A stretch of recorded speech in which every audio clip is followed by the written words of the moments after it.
વડોદરા મહાનગરપાલિકાની સામાન્ય સભામાં વિશ્વામિત્રી નદી પૂર નિયંત્રણ અને નિવારણ કમિટીનો એક્શન પ્લાન રજૂ થયા બાદ કોંગ્રેસ પક્ષના નેતા ચંદ્રકાંત શ્રીવાસ્તવે પોતાની પ્રતિક્રિયા આપી હતી।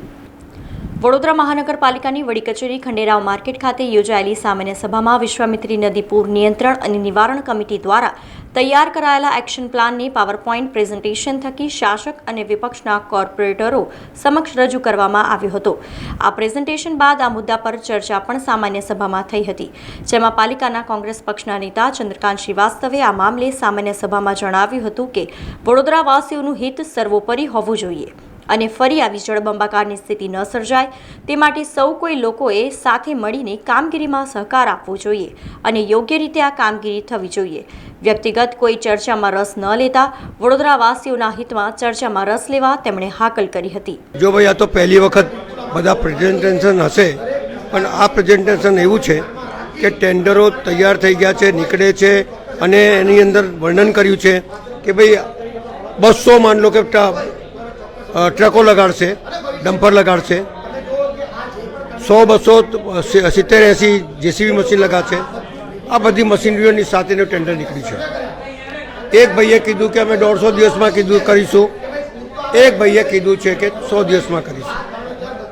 સવાલ વડોદરા શહેરના નગરજનોએ જે આફત જોઈ છે, 5 દિવસ સુધી લાઇટ કપાઈ ગઈ છે સોસાયટીઓમાં, ચારે બાજુ સોસાયટીમાં પાણી હતું, લોકોને દૂધ નહીં મળ્યું, જમવાનું નહીં મળ્યું, સિનિયર સિટીઝનોને દવા નહીં મળી, પ્રેગ્નન્ટ માતા બહેનોને દવાખાને નહીં પહોંચી શક્યા, 10 માણસો મરી ગયા।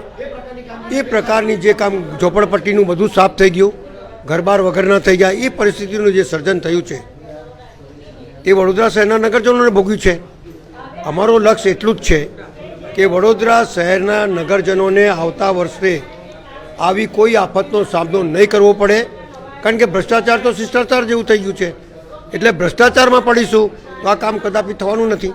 એટલે અમારું લક્ષ્ય એમની પાસે એક જ છે કે જે કરવું હોય કરો, પણ આવતી વખતે વડોદરા શહેરને આ પૂરમાંથી રાહત મળે, લોકોના ઘરે પાણી ના ભરાય અને લોકો સુખ ચેનની નીંદ ઊંઘે, એ વાત અમે વળગી રહ્યા છે।